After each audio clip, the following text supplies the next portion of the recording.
Dengan ini, saya menyatakan pengunduran diri saya sebagai anggota DPR RI kepada fraksi Partai Gerindra. Saya berharap masih dapat diberikan kesempatan untuk menyelesaikan satu tugas terakhir, yaitu pembahasan dan pengesahan RUU Kepariwisataan yang merupakan produk legislasi kami di Komisi 7. Di kesempatan ini, izinkan saya untuk juga menyampaikan terima kasih yang tak terhingga kepada semua masyarakat di Jakarta Barat, Jakarta Utara, dan Kepulauan Seribu yang telah memilih saya dan memberikan kepercayaan kepada saya untuk menjadi wakil Anda di periode ini.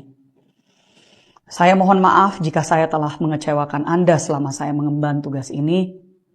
Dengan sisa dana yang masih ada di rekening khusus untuk dapil, saya akan terus memberikan bantuan alat kesehatan, pelatihan-pelatihan kewirausahaan, dan sebisanya mendukung pemberdayaan anak-anak muda di dapil saya sampai dana tersebut habis.